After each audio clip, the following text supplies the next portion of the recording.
ऊर्जा के गैर पारंपरिक स्रोत। जीवाश्मी ईंधनों के बढ़ते उपयोग से ऊर्जा के गैर परंपरागत स्रोत का अभाव उत्पन्न हो रहा है। ऐसा अनुमान किया जाता है कि यदि वर्तमान दर से इनका उपभोग लगातार होता रहा तो इन ईंधनों के भंडार समाप्त हो जाएंगे। इसके अतिरिक्त इनका उपयोग पर्यावरणीय प्रदूषण भी पैदा करता है।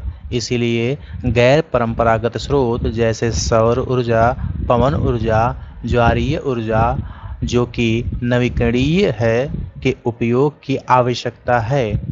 क्या आप जानते हैं विश्व का प्रथम सौर और पवन चालित बस अड्डा स्कॉटलैंड में है। अब आते हैं सौर ऊर्जा।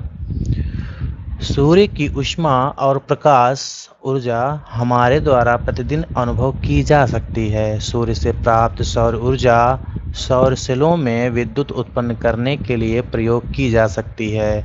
इनमें से कई सेलों को सौर पैनल में तापन व प्रकाश के लिए शक्ति उत्पन्न करने के लिए जोड़ा जाता है। धूप की प्रचुरता वाले उष्ण कटिबंधीय देशों के लिए सौर ऊर्जा के उपयोग की प्रौद्योगिकी बहुत लाभदायक है। सौर ऊर्जा उपयोग का सौर तापक, सौर कुकर, सोलर ड्रायर के साथ साथ समुदाय को रोशनी देने और यातायात संकेतों में भी होता है।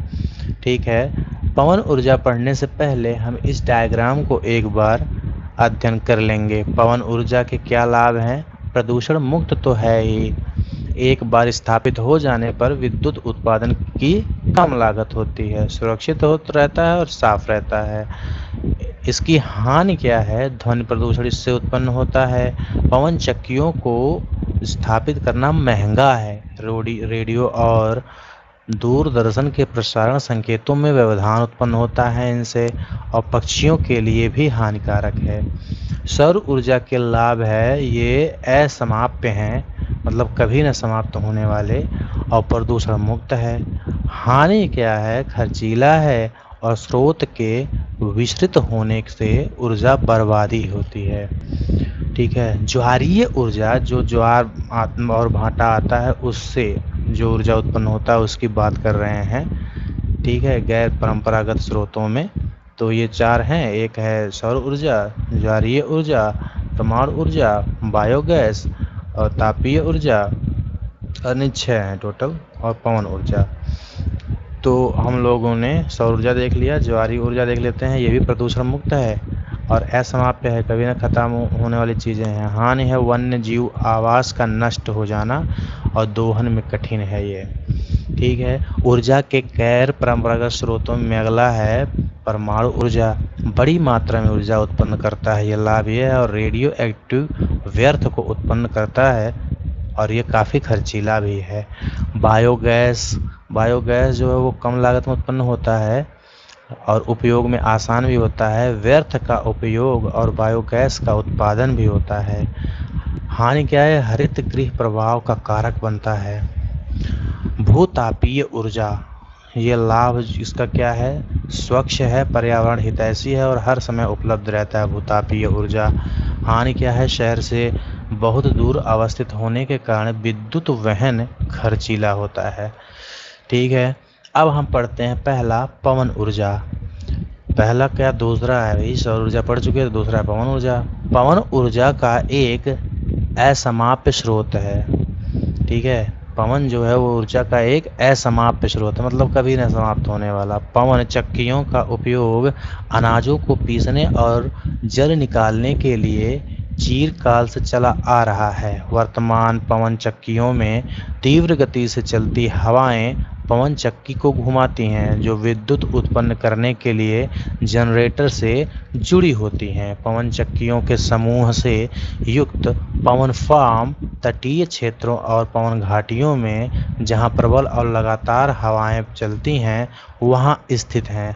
पवन farm Netherland, Germany, Denmark, UK, USA और स्पेन में पाए जाते हैं, जो पवन ऊर्जा उत्पादन में उल्लेखनीय हैं। अब आते हैं परमाणु ऊर्जा। परमाणु ऊर्जा को पढ़ लेते हैं भैया। परमाणु ऊर्जा प्राकृतिक तौर से प्राप्त रेडियो सक्रिय पदार्थ जैसे यूरेनियम और थोरियम के परमाणु के केंद्रक में संग्रहित ऊर्जा से प्राप्त की जाती है। ये पदार्थ नाभिकीय रिएक्टरों में नाभिकीय विखंडन से गुजरते हैं और उत्सर्जन ऊर्जा की प्राप्ति होती है।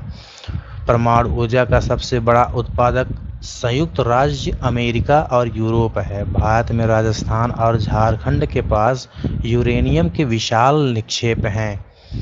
थोरियम विशाल मात्रा में केरल के मोनोजाइट बालू में पाया जाता है और भारत में स्थित परमाणु ऊर्जा के केंद्र तमिलनाडु में कल्पक्कम, महाराष्ट्र में तारापुर, राजस्थान में कोटा के निकट राणा प्रताप सागर और उत्तर प्रदेश में नरोरा और कर्नाटक में कैगा है। ठीक है, ये है परमाणु ऊर्जा के केंद्र। ठीक है, ये चीज़ ध्यान रखिएगा।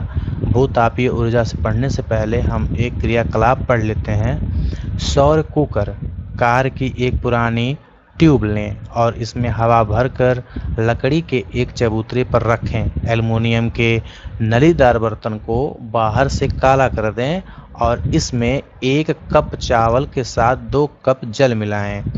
इसको एक ढक्कन से बंद कर दें और उसे ट्यूब के बाहर भीतर हिस्से में रखें। अब शीशे के एक फ्रेम को ट्यूब के ऊपर रखें और इसे धूप में खड़ा कर दें। शीशे के फ्रेम को खड़ा करने के बाद हवा न तो अंदर आ सकती है और न ही बाहर जा सकती है, जबकि सूर्य की किरणें ट्यूब से घिरी इस बंद खाली जगह में रोक ली जाती हैं और यह बाहर नहीं निकल पाती हैं। तापमान धीरे धीरे बढ़ता है और इसमें रखा चावल कुछ समय में पक जाता है। इसी को ही सोलर कुकर कहते हैं। अब है भूतापीय ऊर्जा। ताप ऊर्जा जो पृथ्वी से प्राप्त की जाती है भूतापीय ऊर्जा कहलाती है। पृथ्वी के अंदर गहराई बढ़ने के साथ तापमान में लगातार वृद्धि होती जाती है। कभी कभी यह तापमान ऊर्जा भूसतह पर गर्म जल के झरने के रूप में प्रकट हो सकती है। यह ताप ऊर्जा शक्ति उत्पादन करने में प्रयुक्त की जा सकती है। वर्षों से गर्म जल के स्रोत के रूप में भूतापीय ऊर्जा खाना बनाने, ऊष्मा प्राप्त करने और नहाने के लिए प्रयोग में लाई जाती है। यूएसए विश्व का सबसे बड़ा भूतापीय ऊर्जा का संयंत्र है। ठीक है, इसके बाद न्यूजीलैंड, आइसलैंड, फिलीपींस और मध्य अमेरिका है। भारत में भूतापीय ऊर्जा के संयंत्र हिमाचल प्रदेश में मणिकर्ण और लद्दाख में पूगा घाटी में स्थित है। ठीक है, मणिकर्ण में भूतापीय ऊर्जा ये लगा हुआ है और भूतापीय ऊर्जा के सहायता से भोजन पकाया जा रहा है यहाँ पे। ठीक है, ये देखिए आप लोग परमाणु ऊर्जा का पूरा यहाँ पे एक संरचना दिया हुआ है। ठीक, तो देखिए यहाँ पे आपका नाभिकीय रिएक्टर है, यहाँ पे थोरियम या फिर यूरेनियम रखा हुआ है। ठीक, और ये कहीं ना कहीं एक बहुत ही ज़्यादा रिएक्ट करता है, जिससे कि हम जो ये जल है, ये क्या है, जल है। ठीक है, और ये जल गर्म होता है, भाप के रूप में फिर बन जाता है ये, और ये यहाँ पे आता है। ठीक, और फिर उसके बाद इससे ये जो भाप है, ठीक है, वो इसको बहुत तेज़ी से टरबाइन पे गिरता है, यहाँ पे और फिर टरबाइन घूमता है, जिससे जनरेटर क्या बनाता है विद्युत। ठीक है, ये एक पूरा प्रक्रिया है जो कि निरंतर चलता है। आगे है जो भूतापीय ऊर्जा है, उससे कैसे बनाया जाता है। ठीक है, देखिए ये कोई प्राकृतिक दरार है जहाँ पे कहीं ना कहीं भाप निकलता है बहुत तेज़ी से, हमेशा प्रेशर के साथ। ठीक है, तो वहाँ पे उस पे लगा दिया जाता है कुआं और उस भाप को कंट्रोल करके टरबाइन में गिराया जाता है तेज़ी से प्रेशर से। टरबाइन ये घूमता है, ये टरबाइन है, और ये टरबाइन कनेक्ट होता है जनरेटर से ठीक है। जनरेटर क्या उत्पन्न करता है? विद्युत। फिर है ज्वारीय ऊर्जा। ठीक है, ज्वारीय ऊर्जा, ज्वार से उत्पन्न ऊर्जा को ज्वारीय ऊर्जा कहते हैं। अभी आप पढ़े हैं ज्वार भाटा, ठीक है, ये पढ़ चुके हैं, तो आप पिछली क्लासेस को देखेंगे तो समझ में आ जाएगा। इस ऊर्जा का विदोहन समुद्र के सकरे मुहाने में बांध के निर्माण से किया जाता है। ठीक है, और उच्च ज्वार के समय ज्वार को ऊर्जा का उपयोग बांध में स्थापित टरबाइन को घुमाने के लिए किया जाता है। रूस, फ्रांस और भारत में कच्छ की खाड़ी में विशाल ज्वारीय मिल के क्षेत्र हैं। ठीक है, अब इसके जो स्ट्रक्चर हैं उसको भी समझ लेते हैं हम लोग। ठीक है, तो यहाँ पे देखिए आप लोग, उच्च ज्वार है। ठीक है, उच्च ज्वार है जब यहाँ पे तेजी से पानी भरता है, तो जब निम्न ज्वार आता है तो पानी को यहाँ से छोड़ा जाता है, और जैसे ही छोड़ा जाएगा फिर ये टरबाइन घूमेगा प्रेशर से, क्योंकि जल यहाँ से निकल रहा है। ठीक है, इस लेवल तक है पानी, है ना। फिर ये निकलेगा तो टरबाइन को घुमाएगा, फिर वही काम, टरबाइन घुमा, जनरेटर घुमा, उसके बाद तो हुआ। ये चलती रहती है। बायोगैस, जैविक अपशिष्ट जैसे मृत पौधों और जंतुओं के अवशेष, पशुओं का गोबर, रसोई के अपशिष्ट को गैसीय ईंधन में बदला जा सकता है। इसे बायोगैस कहते हैं। जैविक अपशिष्ट बैक्टीरिया द्वारा बायोगैस संयंत्र में अपघटित होते हैं, जो कि अनिवार्य रूप से मीथेन और कार्बन डाइऑक्साइड का मिश्रण है।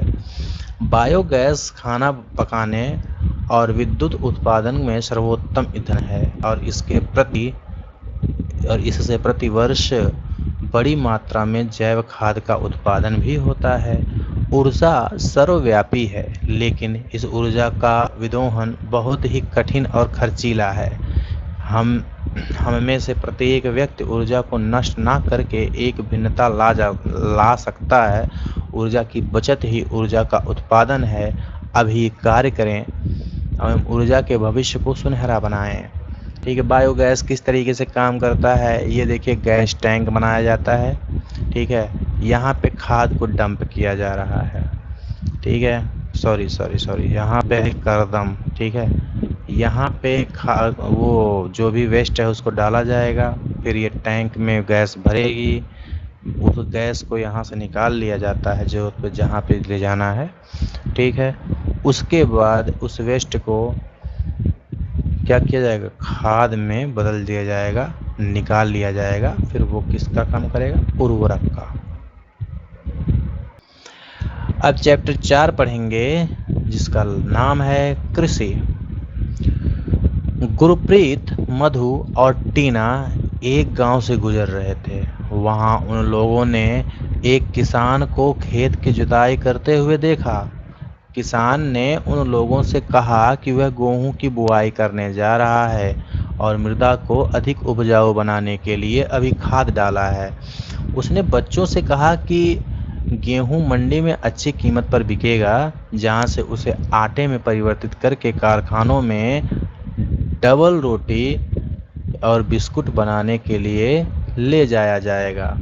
पौधे से परिष्कृत उत्पादक तक के रूपांतरण में 3 प्रकार की आर्थिक क्रियाएं सम्मिलित हैं। ये हैं प्राथमिक, द्वितीय और तृतीय क्रियाएं। प्राथमिक क्रियाओं के अंतर्गत उन सभी क्रियाओं को शामिल किया जाता है जिनका संबंध प्राकृतिक संसाधनों के उत्पादन और निष्कर्षण से है, जैसे कृषि, मत्स्यन और संग्रहण की इसके अच्छे उदाहरण हैं। द्वितीय क्रिया इन संसाधनों के प्रसंस्करण से संबंधित हैं। इस्पात विनिर्माण, डबल रोटी पकाना और कपड़ा बुनना इन क्रियाओं के उदाहरण हैं। तृतीय प्रक्रियाएं प्राथमिक और द्वितीय क्षेत्र को सेवा कार्यों द्वारा सहयोग प्रदान करती हैं। यातायात, व्यापार, बैंकिंग, बीमा और विज्ञापन तृतीय क्रियाओं के उदाहरण हैं। ठीक है, शब्द उत्पत्ति। एग्रीकल्चर शब्द की उत्पत्ति लैटिन शब्दों एगर या एग्री, जिसका अर्थ है मृदा, और कल्चर जिसका अर्थ है कृषि करने से हुई है।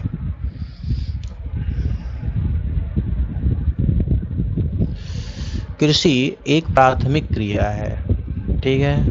क्यों है? क्योंकि ये प्रकृति से सीधे प्राप्त करते हैं। फसलों, फलों, सब्जियों, फूलों को उगाना और पशुधन पालन इसमें शामिल है। विश्व में 50% लोग कृषि से संबंधित क्रियाओं में संलग्न हैं। भारत की 2/3 जनसंख्या अब तक कृषि पर निर्भर है। अनुकूल स्थलाकृति मृदा और जलवायु कृषि क्रियाकलाप के लिए अनिवार्य हैं।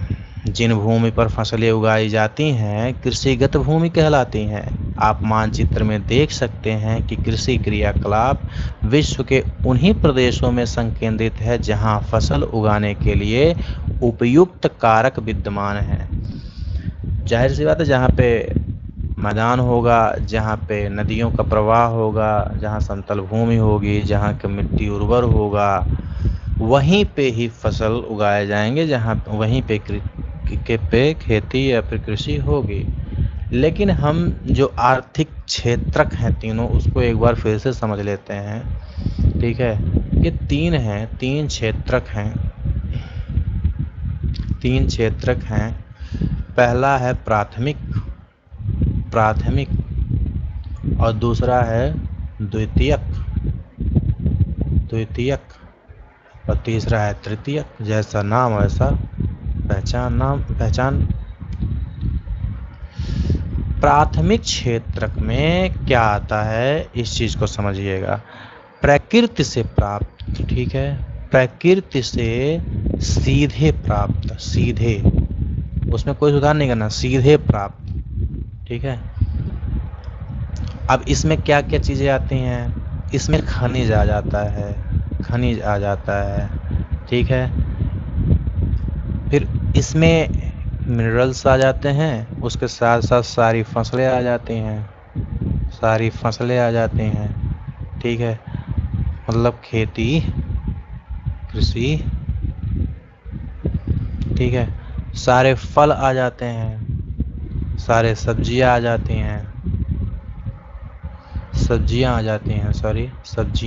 हैं, ठीक है। इसके साथ साथ जैसे हनी हुआ, और भी जैसे कोई भी प्राकृतिक मछलियां हुआ, मत्स्य पालन, ठीक है। ये सब जो भी चीजें जो प्रकृति से सीधे प्राप्त करते हैं आप लोग, वो सभी प्राथमिक क्षेत्रक कहलाती हैं, ठीक है। उसके बाद द्वितीयक में अगर इसी को प्राकृतिक वस्तुओं से ही उसमें कुछ प्रसंस्कृत करके, उसमें कुछ सुधार करके, अपनी दिमाग लगा के कुछ उसको बेहतर बना देते हैं, तो वो हो जाता है द्वितीयक। इसमें सारे उद्योग आ जाते हैं, चाहे वो छोटा हो चाहे बड़ा हो, उससे फर्क नहीं पड़ता है, सारे उद्योग आ जाते हैं। जैसे मान लीजिए कि आप अगर दूध निकाल रहे हो तो दूध जो है वो प्राथमिक में आ जाएगा। लेकिन अगर दूध से आपने पनीर बनाया और पनीर को बेचा, ठीक है, तो वो पनीर क्या होगा, उद्योग में आ जाएगा, द्वितीयक में आ जाएगा, ठीक है। अगर आपने कपास की खेती की तो वो प्राथमिक में आएगा। लेकिन अगर कपास से आपने वस्त्र निर्माण किया, ठीक है, वस्त्र निर्माण किया, तो वो द्वितीयक में आ जाएगा, ठीक है। उसी प्रकार कोई भी चीज हो प्राकृतिक से, अगर उसमें आपने कुछ सुधार किया, कुछ प्रसंस्करण किया, कुछ उसको बेहतर बनाने के लिए अपना माइंड लगाया और उसके रूप, संगठन को, नाम पहचान को बदला, तो वो द्वितीयक क्षेत्र कहलाता है और वो सारे उद्योग इसमें आते हैं, ठीक है। तृतीयक में सारी सेवाएं आती हैं, सारे सर्विसेज आते हैं, ठीक है। जैसे टीचिंग का कार्य, ठीक है, टीचिंग का कार्य क्या है, ये एक सेवा है, ठीक है। बैंकिंग का कार्य, बीमा का कार्य, ठीक है, बीमा का कार्य, ये सब के सब। उसके बाद कोई भी आप जॉब करते हो, वो जॉब जो है आपका सेवा है, चाहे आप ऑनलाइन करते हो चाहे ऑफलाइन करते हो, ठीक है। और ये सेवा क्यों की जाती है? जिससे कि प्राथमिक और द्वितीयक क्षेत्र को बेहतर किया जा सके, ठीक है भैया। अब आते हैं हम, तो इन्होंने मैप पे देखने के लिए जो बोला था उसको देख लेते हैं। पहले क्या कहा था उन्होंने कि देख लीजिए कि मैप पे जहाँ पे अनुपयुक्त होने वाली कृषि है, जहाँ पे हो सकती है वहीं पे हो रहा है, ठीक है। तो आप देख सकते हैं कि विश्व के मैप में जहाँ जहाँ हरा दिखाई दे रहा है ना, वहीं पे कृषिगत भूमि है, वहीं पे सिर्फ कृषि हो सकती है। मतलब पूरे अफ्रीका में नहीं हो सकता, पूरे एशिया में नहीं हो सकता, पूरे ऑस्ट्रेलिया में नहीं हो सकता, पूरे अमेरिका में, नॉर्थ अमेरिका साउथ अमेरिका में नहीं हो सकता, क्योंकि बहुत से क्षेत्र हैं जहाँ रेगिस्तान है, बहुत से क्षेत्र हैं जहाँ पे पर्वत हैं, बहुत से क्षेत्र ऐसे हैं जहाँ पे वृक्ष छाया प्रदेश है, तो वहाँ पे खेती नहीं होगी, ठीक है, क्योंकि उनके लिए अनुकूल परिस्थिति नहीं है। यहाँ पे आप देखें तो आप यूरोपीय क्षेत्रों में आप एक बड़ा क्षेत्र देखेंगे, लगभग यूरोप में हर जगह खेती लगभग होता है, ठीक है। रशिया में देखेंगे तो कम क्षेत्र है, यूरोप जो यूरोपीय पार्ट है रशिया का वहाँ पे ज़्यादा होता है, बाकी उतना होता है। बाकी भारत में लगभग हर जगह होती है खेती, ठीक है, हर जगह लगभग खेती होती है भारत में। और चाइना में आप देखेंगे, चाइना जो कि एक बड़ा क्षेत्र है, लेकिन इसमें भी जो पश्चिमी चाइना है उधर खेती नहीं होती है। क्यों नहीं होती है? क्योंकि इधर पर्वतीय क्षेत्र है, रेगिस्तानी क्षेत्र पड़ जाते हैं। इसके पूर्वी क्षेत्र में ही होती है और यहीं पे वर्षा भी होती है ज़्यादा।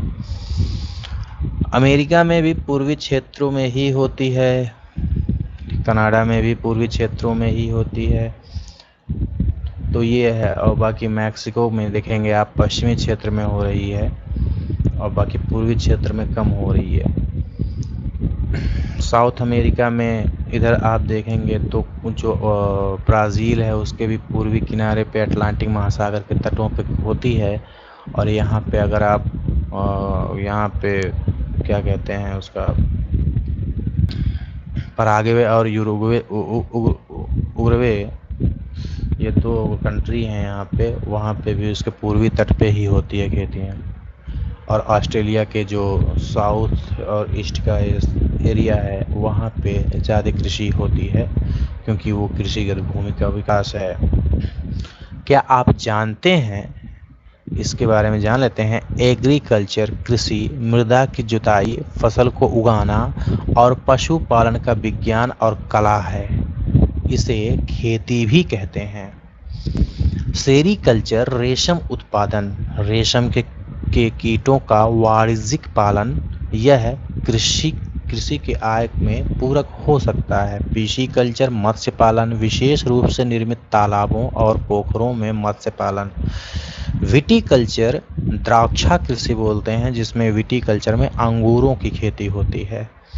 और हॉर्टिकल्चर में, जिसको उद्यान कृषि बोलते हैं, वाणिज्यिक उपयोग के लिए सब्जियों, फूलों और फलों को उगाया जाता है, ठीक है।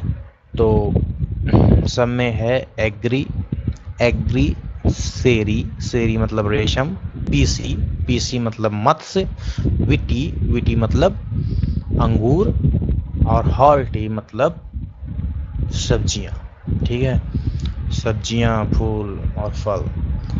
इसमें सब में कल्चर लगा दो तो ये आसान हो जाएगा याद करना। अब आते हैं कृषि तंत्र। कृषि या खेती को एक तंत्र के रूप में देखा जा सकता है। तंत्र मतलब सिस्टम। इसके महत्वपूर्ण निवेश बीज, उर्वरक, मशीनरी और श्रमिक हैं। जुताई, बुआई, सिंचाई, निराई और कटाई इसकी कुछ संक्रियाएं हैं। इस तंत्र के निर्गतों के अंतर्गत फसल, ऊन, डेयरी और कुक्कुट उत्पाद आते हैं, ठीक है। यहाँ पे कुछ चित्र दिए गए हैं, वो देख लेते हैं। जो लोग गांव से नहीं बिलोंग करते हैं तो सबसे पहले जुताई होती है भैया, फिर बुआई होती है, उसमें फिर कीटनाशक दवाई वगैरह डाली जाती है, ठीक है। समय समय पे रसायन डाले जाते हैं, बीज तो बहुत पहले पड़ जाता है। ठीक है, ये सब चीज़ें हैं। फसल लास्ट में काट ली जाती है। भौतिक निवेश में क्या क्या है? भंडारण के लिए जगह, श्रम, मशीनरी और रसायन। ठीक है, और ये आपके प्राकृतिक हैं साथ में। ठीक है। कृषि के प्रकार। विश्व में कृषि विभिन्न तरीकों से की जाती है। भौगोलिक दशाओं, उत्पादन की मांग, श्रम और प्रौद्योगिकी के स्तर के आधार पर कृषि को दो प्रमुख भागों में वर्गीकृत किया जा सकता है। ये है, एक है निर्वाह कृषि, दूसरा है वाणिज्यिक कृषि। देखिए, मोटे तौर पर नाम से ही स्पष्ट हो जा रहा है। निर्वाह कृषि मतलब जीवन जिससे चल जाए। ठीक है, वो निर्वाह कृषि कहलाता है, जिससे कि आपका खाना पीना हर चीज़ चले, जो आपको चाहिए खाने के लिए वही बो रहे हो आप, निर्वाह कृषि होता है। एक है वाणिज्यिक कृषि, मतलब आप खेती में ऐसी चीज़ बो रहे हो खेतों में जिससे कि आप उसको काटो और मार्केट में बेचो, आपको अच्छा मुनाफा हो। तो आपका उद्देश्य क्या है? आपका उद्देश्य है बेहतर मुनाफा कमाना। तो जब बेहतर मुनाफा के उद्देश्य से किया गया कृषि वाणिज्यिक कृषि कहलाती है। तो निर्वाह कृषि पढ़ने से पहले एक रोचक तथ्य यहाँ पे पढ़ लेते हैं, जैविक कृषि। ठीक है, इस प्रकार की कृषि में रासायनिक खादों के स्थान पर जैविक खाद और प्राकृतिक पीड़कनाशी का उपयोग किया जाता है। फसलों का उत्पादन बढ़ाने के लिए कोई आनुवांशिक रूपांतरण नहीं किया जाता है। निर्वाह कृषि। इस प्रकार की कृषि कृषक परिवार की आवश्यकताओं को पूरा करने के लिए की जाती है। पारिवारिक रूप से कम उपज प्राप्त करने के लिए निम्न स्तरीय प्रौद्योगिकी और पारिवारिक श्रम का उपयोग किया जाता है। निर्वाह कृषि को पुनः गहन निर्वाह कृषि और आदिम निर्वाह कृषि में वर्गीकृत किया जाता है। मतलब ये है कि थोड़ा सा उसमें सुधार करते हैं तो गहन निर्वाह कृषि हो जाएगा। एक आदिम निर्वाह मतलब जो पुराने तरीके से चला आ रहा है। ठीक है, गहन निर्वाह कृषि में किसान एक छोटे भूखंड पर साधारण औजारों और अधिक श्रम से खेती करता है। अधिक धूप वाले दिनों में युक्त जलवायु और उर्वर मृदा वाले खेत में एक वर्ष में एक से अधिक फसलें उगाई जा सकती हैं। चावल मुख्य फसल होती है। अन्य फसलों में गेहूं, मक्का, दलहन और तिलहन आता है। गहन निर्वाह कृषि दक्षिण पूर्व और पूर्वी एशिया के सघन जनसंख्या वाले मानसूनी क्षेत्रों में प्रचलित है। आदिम निर्वाह कृषि में स्थानांतरी कृषि और जलवासी पशुचारण शामिल है। मतलब ये लोग बहुत पहले के तरीके को अपनाते हैं, खेती करते हैं, उसके बाद जब वहाँ की भूमि उर्वरता खो देती है तो वो जगह छोड़ देते हैं। ठीक है, वो और उसी में ही ये देखिए स्थानांतरी कृषि और जलवासी दोनों ही आदिम कृषि कहलाती है, आदिम निर्वाह कृषि कहलाती है। और स्थानांतरी कृषि अमेज़न बेसिन के सघन वन क्षेत्रों, उष्णकटिबंधीय अफ्रीका, दक्षिण पूर्व एशिया और उत्तरी पूर्व भारत के भागों में प्रचलित है। ये भारी वर्षा और वनस्पति के तीव्र पुनर्जनन वाले क्षेत्र हैं और वृक्षा को काटकर और जलाकर भूखंड को साफ किया जाता है। तब राख को मृदा में मिलाया जाता है तथा मक्का, रतालू, आलू और कसावा जैसे फसलों को उगाया जाता है। भूमि की उर्वरता की समाप्ति के बाद वह भूमि छोड़ दी जाती है और कृषक नए भूखंड पर चला जाता है। स्थानांतरित कृषि को कर्तन एवं दहन कृषि के रूप में भी जाना जाता है। जलवासी पशुचारण जो है सहारा के अर्ध शुष्क और शुष्क प्रदेशों में, मध्य एशिया और भारत के कुछ भागों जैसे राजस्थान और जम्मू कश्मीर में प्रचलित है। इस प्रकार की कृषि में पशुचारक अपने पशुओं के साथ चारे और पानी के लिए एक स्थान से दूसरे स्थान पर निश्चित मार्गों से घूमते हैं। इस प्रकार की गतिविधि जलवायवीय बाधाओं और भूभाग की प्रतिक्रिया स्वरूप उत्पन्न होती है। पशुचारक मुख्यतः भेड़, ऊँट, मवेशी, याक और बकरियां पालते हैं। ये पशुचारकों और उनके परिवारों के लिए दूध, मांस, ऊन, खाल और अन्य उत्पादक उपलब्ध कराते हैं। अब दूसरा है वाणिज्यिक कृषि। ठीक है, वाणिज्यिक कृषि में फसल उत्पादन और पशुपालन बाजार में विक्रय हेतु किया जाता है। इसमें विस्तृत कृषि क्षेत्र और अधिक पूंजी का उपयोग किया जाता है। अधिकांश कार्य मशीनों द्वारा किया जाता है। वाणिज्यिक कृषि में वाणिज्यिक अनाज कृषि, मिश्रित कृषि और रोपड़ कृषि शामिल हैं। वाणिज्यिक अनाज कृषि में फसलें वाणिज्यिक उद्देश्य से उगाई जाती हैं। गेहूं और मक्का सामान्य रूप से उगाई जाने वाली फसलें हैं। उत्तर अमेरिका और यूरोप, एशिया के शीतोष्ण घास के मैदान में वाणिज्यिक अनाज कृषि के प्रमुख क्षेत्र हैं। ये क्षेत्र सैकड़ों हेक्टेयर के बड़े फार्मों से युक्त विरल आबादी वाले हैं। अत्यधिक ठंड और वर्धन काल को बाधित करती हैं और केवल एक ही फसल उगाई जा सकती हैं। ठीक है, ये गन्ने की रोपड़ कृषि है, देख लीजिए, और ये भी एक आपका नगदी फसल या वाणिज्यिक कृषि में आता है। मिश्रित कृषि में भूमि का उपयोग भोजन व चारे की फसलें उगाने और पशुपालन करने के लिए किया जाता है। यह यूरोप, पूर्वी संयुक्त राज्य अमेरिका, अर्जेंटीना, दक्षिणी पूर्वी ऑस्ट्रेलिया, न्यूजीलैंड और दक्षिण अफ्रीका में प्रचलित है। रोपड़ कृषि वाणिज्यिक कृषि एक प्रकार की देखिए रोपड़ कृषि वाणिज्यिक कृषि का एक प्रकार है जहां चाय, कहवा, काजू, रबड़, केला अथवा कपास की एकल फसल उगाई जाती है। इसमें बृहद पैमाने पर श्रम और पूंजी की आवश्यकता होती है। उत्पाद का प्रसंस्करण खेतों पर ही या निकट के कारखानों में किया जा सकता है। इस प्रकार इस कृषि में परिवहन जाल के विकास की अनिवार्यता होती है। रोपड़ कृषि के मुख्य क्षेत्र विश्व के उष्णकटिबंधीय प्रदेशों में पाए जाते हैं। मलेशिया में रबड़, ब्राज़ील में कहवा, भारत और श्रीलंका में चाय इसके कुछ उदाहरण हैं। देखिए, ये केले की रोपड़ कृषि है। मुख्य फसलें कौन सी है? बढ़ती हुई जनसंख्या की आवश्यकताओं को पूरा करने के लिए विविध प्रकार की फसलें उगाई जाती हैं। फसलें कृषि आधारित उद्योग के लिए भी कच्चे माल की आपूर्ति करती हैं। गेहूं, चावल, मक्का और बाजरा मुख्य खाद्य फसलें हैं। जूट और कपास रेशेदार फसलें हैं। चाय और कहवा मुख्य पेय फसलें हैं। ठीक है, चावल यह विश्व की एक मुख्य खाद्य फसल है। यह उष्णकटिबंधीय और उपोष्णकटिबंधीय प्रदेशों का मुख्य आहार है। चावल के लिए उच्च तापमान, अधिक आर्द्रता और वर्षा की आवश्यकता होती है। यह फसल चीका युक्त जलोढ़ मृदा जैसे जल रोकने की क्षमता हो उसमें उसको सर्वोत्तम ढंग से बढ़ती है। ठीक है, चीन चावल उत्पादन में अग्रणी है। इसके बाद क्रमशः भारत, जापान, श्रीलंका और मिस्र है। अनुकूल जलवायुवीय दशाएं जैसे पश्चिम बंगाल और बांग्लादेश में एक वर्ष में 2 से अधिक फसलें उगाई जाती हैं। अब यहाँ पे देखिए, गेहूं का शस्य कर्तन मतलब कटाई। ठीक है, और चावल की यहाँ पे क्या हो रहा है? चावल की कृषि हो रही है और यहाँ पे बाजरे की कृषि हो रही है। बाजरा। गेहूं के बारे में देख लेते हैं। गेहूं के वर्धन काल में मध्यम तापमान और वर्षा तथा शस्य कर्तन फसल की कटाई के समय तेज धूप की आवश्यकता होती है। इसका विकास सुअपवाहित दोमट मृदा में, जिसको दोमट कहते हैं, सुअपवाहित मतलब जहां से पानी का निकास ठीक ठाक हो, में सर्वोत्तम ढंग से किया जाता है। गेहूं संयुक्त राज्य अमेरिका, कनाडा, अर्जेंटीना, रूस, यूक्रेन, ऑस्ट्रेलिया और भारत में विस्तृत रूप से उगाया जाता है। भारत में यह शीत ऋतु में उगाया जाता है।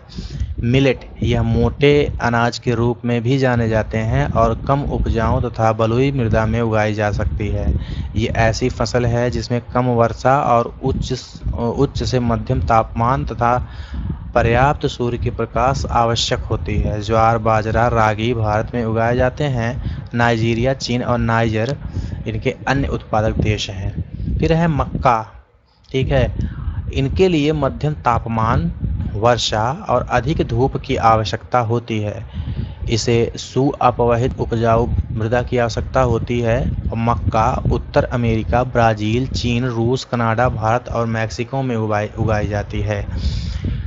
कपास की बात करें तो कपास की खेती देखिए ऐसे की जाती है, और ये रहा उसका फल, यही कपास रेशे हैं। कपास इसकी वृद्धि के लिए उच्च तापमान, हल्की वर्षा, 200 से 210 पाला रहित दिन, ठीक है, और तेज चमकीली धूप की आवश्यकता होती है। यह काली और जलोढ़ मृदा में सर्वोत्तम उगती है। चीन, संयुक्त राज्य अमेरिका, भारत, पाकिस्तान, ब्राज़ील और मिस्र कपास के अग्रणी उत्पादक हैं। यह सूती वस्त्र उद्योग के लिए एक महत्वपूर्ण कच्चा माल है। पटसन, पटसन की खेती देख लीजिए भैया। पटसन को सुनहरा रेशा के रूप में भी जाना जाता है। यह जलोढ़ मृदा में अच्छे ढंग से विकसित होता है। इसे उच्च तापमान, भारी वर्षा और आर्द्र जलवायु की आवश्यकता होती है। यह फसल उष्णकटिबंधीय क्षेत्रों में उगाई जाती है। भारत और बांग्लादेश पटसन के अग्रणी उत्पादक हैं। फिर है कॉफ़ी। कॉफ़ी जो है, इसके लिए गर्म और आर्द्र जलवायु और सुअपवहित दोमट मृदा की आवश्यकता होती है। इस फसल की वृद्धि के लिए पर्वतीय ढाल अधिक उपयुक्त होता है। ब्राज़ील कॉफ़ी का अग्रणी उत्पादक है। इसके पश्चात कोलंबिया और भारत है। ठीक है भैया।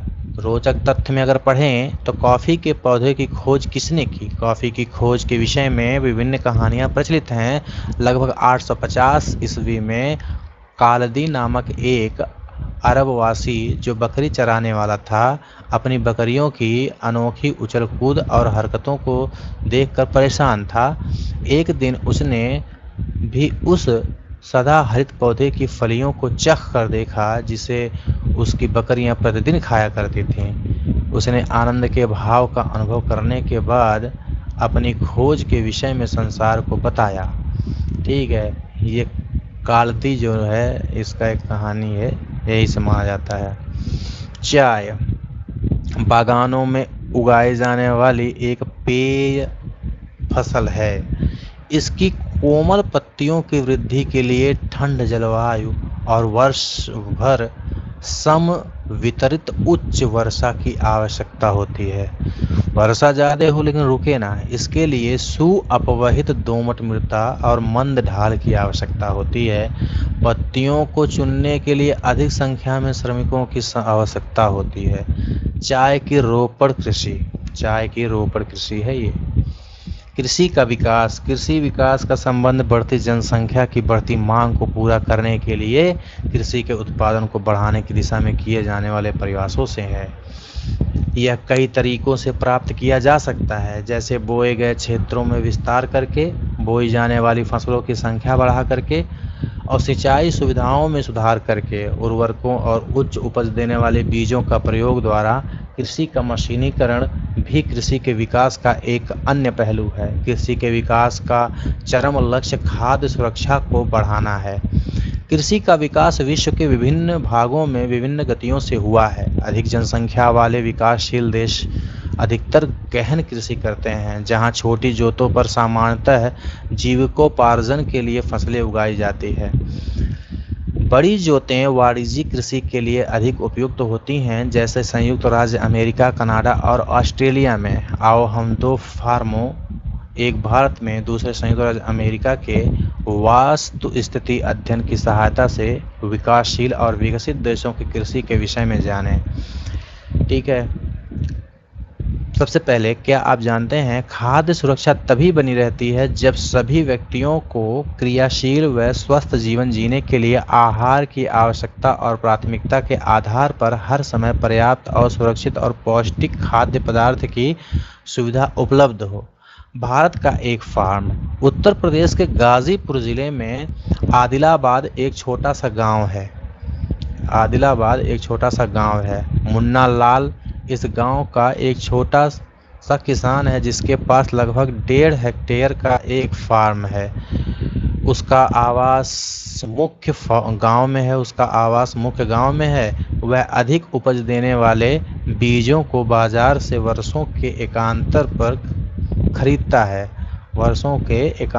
खरीदता है। उसकी भूमि उर्वर है। वह वर्ष में कम से कम 2 फसलें, सामान्यतः गेहूं और चावल और दालें उगाता है। किसान अपने मित्रों और बुजुर्गों के साथ साथ सरकारी कृषि अधिकारियों से कृषि कार्यों के संबंध में सलाह लेता है।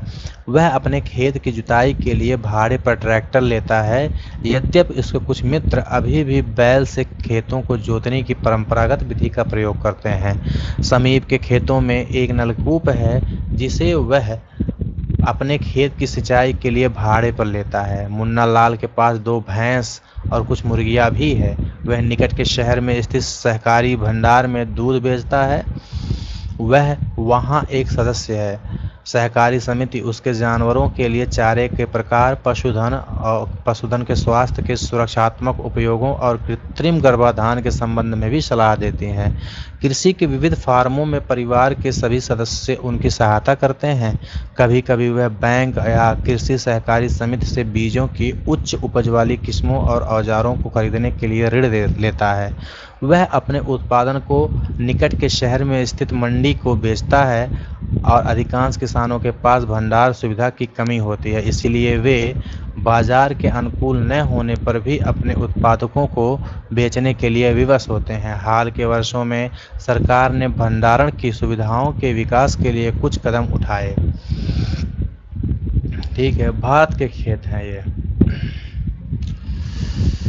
देख लीजिए खेत जोतते हुए किसान किस तरीके से दिखता है, जो जीवन में ना देखे हो कभी। संयुक्त राज्य अमेरिका में एक फार्म का औसत आकार भारतीय फार्म की तुलना में बहुत बड़ा होता है। संयुक्त राज्य अमेरिका में एक प्राकृतिक फार्म का आकार 250 हेक्टेयर होता है। सामान्यतः फार्म रहता है। मक्का, सोयाबीन, गेहूं और चुकंदर यहाँ उगाई जाने वाली मुख्य कुछ महत्वपूर्ण फसलें हैं। संयुक्त राज्य अमेरिका के मध्य एशिया में स्थित आयोवा राज्य के एक किसान होरन के पास 300 हेक्टेयर भूमि है। वह अपने खेत में मक्का तब उगाता है जब वह आश्वस्त हो कि मृदा और जल संसाधन इस फसल की आवश्यकता को पूरा कर देंगे। फसल को नुकसान पहुंचाने वाले पीड़कों पर नियंत्रण के लिए पर्याप्त उपाय किए जाते हैं। समय समय पर वह मृदा के नमूनों को मृदा परीक्षण प्रयोगशाला में जांच करने के लिए भेजता है कि उसमें पर्याप्त पोषक हैं या नहीं। ये परिणाम जो होरन को वैज्ञानिक उर्वरक कार्यक्रम की योजना बनाने में मदद करते हैं, उसका कंप्यूटर उपग्रह से जुड़ा हुआ है जो उसे उसके खेत की यथार्थ तस्वीर देता है। यह रासायनिक उर्वरकों और कीटनाशकों की आवश्यकता अनुसार प्रयोग करने की उसकी मदद करता है। वह ट्रैक्टरों और बीज बोने की मशीनों, समतलक, संयुक्त हार्वेस्टर और थ्रेशर का उपयोग कृषि संबंधित विविध संक्रियाओं में करता है। अनाज स्वचालित अनाज भंडार में संचित किए जाते हैं अथवा बाजार अभिकरण और मार्केट एजेंसियों में भेज दिए जाते हैं। संयुक्त राज्य अमेरिका में किसान एक व्यवसायी की तरह काम करता है, न कि एक खेतिहर किसान की तरह। ठीक है, यहाँ पे देखिए ये संयुक्त राज्य अमेरिका में फार्म में क्या हो रहा है। फार्म में मशीनीकृत खेती हो रही है। ठीक है, और कीटनाशकों का छिड़काव देखो कैसे हो रहा है। ये कीटनाशकों का छिड़काव इस तरीके से हो रहा है। ध्यान देने वाली बातें हैं। और संयुक्त राज्य अमेरिका का एक फार्म है, देख लीजिए कितना बड़ा फार्म है ये। चलिए तो चैप्टर अगला है भैया, द्वितीय क्षेत्र अर्थात उद्योग। क्या आपने कभी यह विचार किया कि लिखने की अभ्यास पुस्तिका जो आप इस्तेमाल में लाते हैं वह विनिर्माण की एक लंबी प्रक्रिया के बाद आपके पास पहुंचती है। इसके जीवन की शुरुआत वृक्ष से होती है। उसे काटा जाता है और लुगदी मिल तक ले जाया जाता है। वहाँ वृक्षों की लकड़ी को संसाधित एवं काष्ठ लुगदी में परिवर्तित किया जाता है। काष्ठ लुगदी को रासायनिक द्रव्य के साथ मिलाया जाता है और अंततः मशीनों के द्वारा कागज के रूप में परिवर्तित किया जाता है। यह कागज प्रेस में जाता है जहां रसायनों से निर्मित स्याही का इस्तेमाल पृष्ठों पर रेखाएं छापने में किया जाता है। इसके उपरांत पृष्ठों को अभ्यास पुस्तिका के रूप में बांधकर वह पैक करके बिक्री के लिए बाजार भेज दिया जाता है।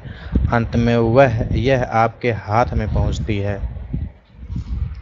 द्वितीयक क्रियाकलाप या विनिर्माण में कच्चे माल के लोगों के लिए अधिक मूल्य के उत्पादकों के रूप में परिवर्तित किया जाता है, जैसा कि आपने देखा लुगदी कागज के रूप में और कागज अभ्यास पुस्तिका के रूप में। ये विनिर्माण प्रक्रियाएं दो चरणों को प्रदर्शित करते हैं। उद्योग का संबंध आर्थिक गतिविधि से है, जो कि वस्तुओं के उत्पादन, खनिजों के निष्कर्षण एवं सेवाओं की व्यवस्था से संबंधित है। इस प्रकार लोहा और इस्पात उद्योग के उत्पादन से संबंधित कोयला खनन उद्योग कोयले को धरती से निकालने से संबंधित है तथा पर्यटन सेवा देने से संबंधित उद्योग है। ठीक है, तो यात्रा प्रारंभ होती है पेड़ पालों से और कागज पुनर्निर्माण पुनःचक्रण बनता है। इस प्रकार से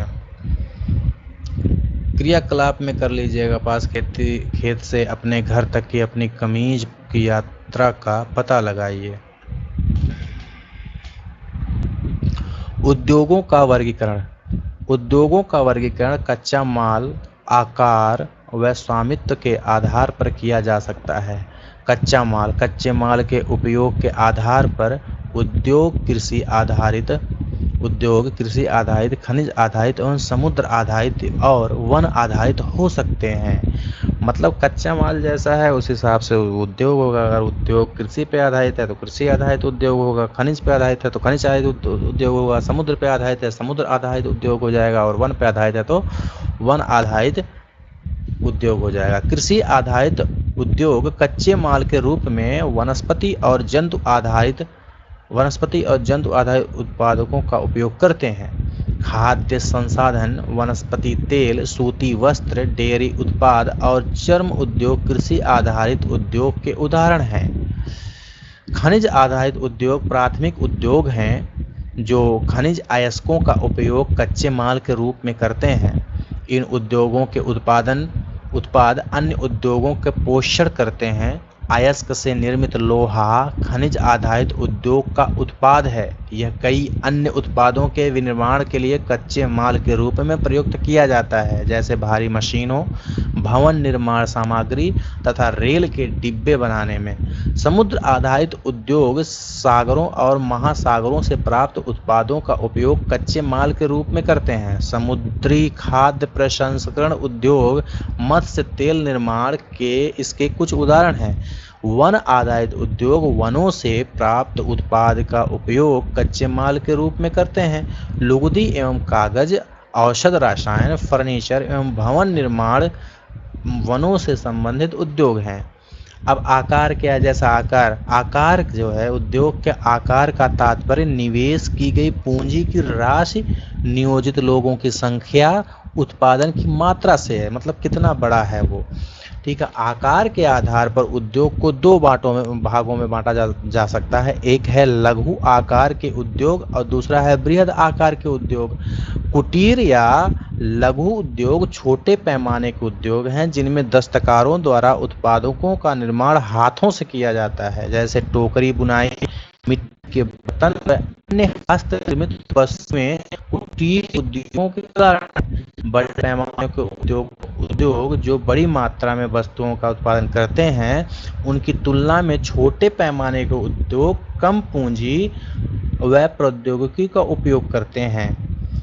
बड़े पैमाने के उद्योगों में पूंजी का निवेश अधिक और प्रयुक्त प्रौद्योगिकी उच्च स्तरीय होती है। रेशम बुनाई व खाद्य प्रक्रमण उद्योग लघु पैमाने के उद्योग हैं। ऑटोमोबाइल और भारी मशीनों का उत्पादन बड़े पैमाने के उद्योग हैं। अब स्वामित्व देखिए, स्वामित्व क्या है? स्वामित्व के आधार पर उद्योगों को निजी क्षेत्र और राज्य स्वामित्व अथवा सार्वजनिक क्षेत्र या फिर संयुक्त क्षेत्र और सहकारी क्षेत्र में वर्गीकृत किया जाता है। तीन मतलब वर्गीकरण में इसको बांटा जाता है, तीन भागों में। एक है निजी क्षेत्र, ठीक है भाई, और दूसरा है राजस्व स्वामित्व अथवा सार्वजनिक क्षेत्र। तीसरा है संयुक्त क्षेत्र, ठीक है। में वर्गीकृत किया जाता है। निजी क्षेत्र के उद्योगों का स्वामित्व व संचालन या तो एक व्यक्ति द्वारा या व्यक्तियों के समूह द्वारा किया जाता है। सार्वजनिक क्षेत्र के उद्योग का स्वामित्व व संचालन सरकार द्वारा होता है, जैसे हिंदुस्तान एरोनॉटिक्स लिमिटेड और steel authority of India limited. संयुक्त क्षेत्र के उद्योगों का स्वामित्व और संचालन राज्यों व व्यक्तियों अथवा व्यक्तियों के समूह द्वारा किया जाता है, जिसमें दोनों लोग भाग लेते हैं। ठीक है। मारुति उद्योग लिमिटेड संयुक्त क्षेत्र के उद्योग का एक उदाहरण है। मारुति उद्योग लिमिटेड, ठीक है, सहकारी क्षेत्र के उद्योगों का स्वामित्व व संचालन कच्चे माल के उत्पादों और मूर्तिकारों, कारीगरों और या दोनों द्वारा होता है।